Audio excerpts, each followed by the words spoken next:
나 주는 포도나무를 돌보는 포도원직이다. 나는 때를 맞추어서 포도나무에 물을 주며 아무도 포도나무를 해치지 못하도록 밤낮으로 돌본다. 이사야 27장 3절 말씀. 이사야 27장의 시작은 주님께서 큰 칼로 뱀, 곧 리워야단을 벌하시고 바다의 괴물을 멸하시리란 말씀으로 시작합니다. 리워야단과 바다의 괴물은 모두 하나님을 대적하는 존재를 상징합니다. 여러 고대 근동의 문헌들에 의하면 리워야단, 용, 혹은 커다란 뱀으로 상징되는 이와 같은 괴물들은 모두가 바다에 산다고 전해지고 있습니다. 하나님을 대적하는 존재들이 바다를 기원하고 있다는 것은 바다가 혼돈, 공허, 두려움을 주는 공간이라는 것과 관계가 있습니다. 따라서 하나님께서 리워야단과 바다의 큰 뱀을 무찌르셨다는 것은 공허와 혼돈 그리고 무질서를 잠잠케 하시고 하나님의 질서를 세웠다라는 의미입니다. 시면에 두려움을 주는 바다의 세력들도 하나님 앞에서 아무런 힘을 쓸 수 없게 됩니다. 리워야단과 뱀이 만들어내는 무질서는 질서로, 혼돈은 체계로, 두려움은 기쁨으로 변하게 됩니다. 리워야단과 바다의 큰 뱀이 더는 두려운 존재가 아니게 되는 것입니다. 그렇다면 상징으로서의 리워야단과 뱀이 가리키는 실제는 무엇일까요? 먼저 유다의 대적자들일 것입니다. 이사야의 예언을 들은 당대의 사람들은 리워야단과 바다의 괴물이 하나님의 발 아래 엎드린다라고 했을 때 당시 가장 강력하고 파괴적인 국가였던 아시리아가 무릎 꿇게 되는 장면을 떠올렸을 것입니다. 이스라엘은 비로소 심판과 회복의 말씀을 듣게 된 것입니다. 또 한 가지, 리워야단과 바다의 큰 뱀은 이스라엘 백성들의 혼돈과 공포 그 자체를 보여줍니다. 아시리아의 무자비한 군대 앞에 멸망의 초읽기를 하고 있는 북이스라엘은 물론 그 군대의 칼끝이 정조준하고 있는 남유다의 백성들이 당면한 공포가 바로 리워야단이자 바다의 무시무시한 뱀으로 상징됩니다. 그러나 하나님께서 이 상상의 동물들을 쳐내시겠다라는 말씀은 유다가 직면했던 실제적인 위협에서 그들을 구원하시겠다라는 회복의 말씀인 것입니다. 이렇듯 오늘 본문 이사야 27장은 심판의 말씀이 잠시 멈추고 회복의 말씀으로 가득합니다. 오늘은 이사야 27장을 통해서 심판하시는 하나님과 회복하시는 하나님에 대해 성찰하겠습니다. 모든 예언서가 그렇듯이 이사야 또한 하나님의 진노와 심판의 말씀이 가득합니다. 하나님은 이스라엘을 대적하는 이방 국가들에 대한 심판도 내리셨지만 동시에 야곱의 백성들에게도 감당하기 어려운 심판의 말씀을 내리셨습니다. 하나님을 떠난 이스라엘은 그 응분의 대가를 치르리란 무서운 말씀도 들었습니다. 하나님의 진노의 말씀을 듣고 있노라면 하나님이 정말로 사랑의 하나님이 맞는지에 대한 의심이 들 때도 있습니다. 그러나 오늘 이사야의 예언은 대적자들을 심판하시고 유다를 지키고 보호하시겠다라는 하나님의 예언으로 가득합니다. 하나님의 대적자들의 어떠한 공격에도 자기 백성들을 지키시겠다라는 약속의 상징으로서 오늘 이사야 27장에는 포도원이 등장합니다. 3절은 그 선언입니다. 나 주는 포도나무를 돌보는 포도원직이다. 나는 때를 맞추어서 포도나무에 물을 주며 아무도 포도나무를 해치지 못하도록 밤낮으로 돌본다. 하나님은 자신을 가리켜 포도나무를 돌보는 포도원직이라라고 말씀하십니다. 이 포도원직이는 성실하여 때를 맞추어 물을 주고 아무도 해치지 못하도록 밤낮으로 돌봅니다. 이스라엘을 향한 하나님의 신실하심을 보여주는 대목입니다. 4절도 보겠습니다. 너희는 영원토록 주님을 의지하여라. 주 하나님만이 너희를 보호하시는 영원한 반석이다. 하나님은 우리를 보호하시는 영원한 반석이라는 말 앞에 아멘 하지 않을 수 없습니다. 지키시고 보호하시는 하나님에 대한 은혜 또한 익숙한 묘사입니다. 그런데 바로 이 지점에서 이사야를 함께 읽고 있는 우리를 성찰의 지점으로 초대하는 부분이 있습니다. 그것은 하나님의 상반된 두 모습입니다.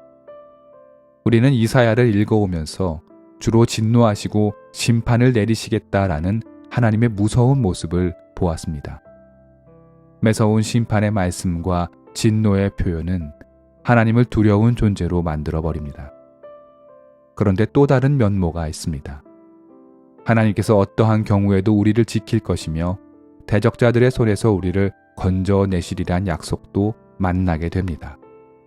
오늘 우리가 함께 읽은 이사야 27장이 그러합니다. 심판하시는 하나님과 용서하시는 하나님, 내어 쫓아내시겠다라는 하나님과 지키고 보호하시겠다라는 하나님. 이사야를 비롯한 모든 예언서 안에는 이렇듯 두 가지 상반된 하나님의 이미지가 담겨 있습니다. 자연스럽게 우리는 혼란을 느끼게 됩니다. 과연 어떤 하나님이 진짜 하나님의 모습인 걸까? 어떤 것이 하나님의 진짜 의도이며 하나님이 뜻하시는 바는 무엇인가? 심판은 그저 경고의 말씀이고 실은 우리를 영원히 지켜주시겠다라는 모습이 진짜 하나님의 모습일까? 그럴 수는 없습니다. 우리가 이미 알고 있는 바 북이스라엘은 기원전 722년경에 아시리아에 의하여, 남유다는 576년경 바벨론에 의하여 멸망당했고 유다의 백성들은 포로로 유폐된 바가 있습니다. 하나님의 진노의 심판은 역사적 현실이 되었습니다. 다시 말해서 단지 경고하기 위한 말씀은 아니다라는 것입니다. 반대로 보호하시고 지키시겠다라는 약속은 공허한 위로일까요? 역시 그렇지 않습니다. 하나님은 유배된 이스라엘 백성들을 다시 돌아오게 하셨고 성전을 재건케 하셨으며 다시 회복의 은혜를 주셨습니다. 궁극적인 회복의 사건이 바로 예수 그리스도의 나심으로 증명되었습니다. 따라서 우리는 심판의 하나님과 용서하시는 하나님을 별개로 보아서는 안 됩니다. 하나님의 심판은 엄정하며 또한 실제입니다. 마찬가지로 하나님의 용서하심과 회복시키심 또한 공허한 울림이 아닙니다. 그 오랜 증거가 우리의 교회이고 나아가 우리 자신입니다. 우리는 하나님의 용서하심으로 하나님 앞에 설 수 있게 되었기 때문입니다. 그렇기 때문에 심판과 용서는 별개가 아니라 하나입니다. 하나님의 심판하심을 통해 우리는 죄를 자각하고 불의를 깨우치며 우리가 얼마나 하나님의 형상대로 창조된 모습에서 멀어졌는지 깨닫게 됩니다. 심판은 물론 고통스럽습니다. 그러나 하나님은 심판과 멸망으로 사건을 종결짓는 분이 아닙니다. 심판은 곧 회복과 용서로 이어집니다. 서로 떨어져 있는 것이 아닙니다. 심판으로 죄의 길과 단호히 갈라서고 나면 우리는 하나님의 회복의 길로 들어서게 됩니다. 하나님께서 다시 세우시는 은총이 시작되게 되는 것입니다. 하나님의 심판은 용서의 시작입니다. 7절과 8절과 9절의 예언이 이를 잘 보여줍니다. 야곱을 친 자들을 치신 것처럼 주님께서 그렇게 혹독하게 야곱을 치셨겠느냐? 야곱을 사륙하던 자들을 사륙하신 것처럼 주님께서 그렇게 많이 야곱을 사륙하셨겠느냐? 그렇지 않다. 주님께서 이스라엘을 포로로 보내셔서 적절히 견책하셨고 거센 동풍이 불 때에 거기에 좀 더 거센 바람을 보내셔서 이스라엘을 쫓아내셨을 뿐이다. 그렇게 해서 야곱의 죄악이 사함을 얻으며 이렇게 함으로써 죄를 용서받게 될 것이니 곧 야곱이 이교 제단의 모든 돌을 헐어 흰 가루로 만들고 아세라 여신상과 분향단을 다시는 세우지 않을 것이다. 7절에서 9절의 말씀입니다. 하나님의 심판은 야곱의 자손들을 멸절하기 위함이 아닙니다. 의로움의 길에 다시 들어서게 하기 위한 거센 바람이었을 뿐입니다.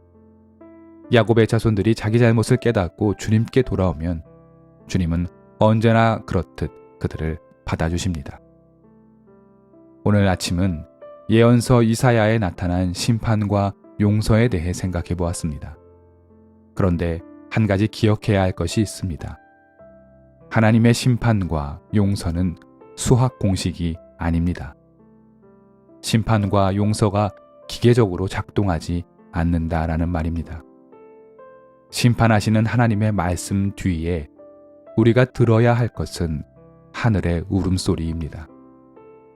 우리가 죄에 빠질 때 하나님은 분노로 자기 자신을 채우시는 분이 아닙니다.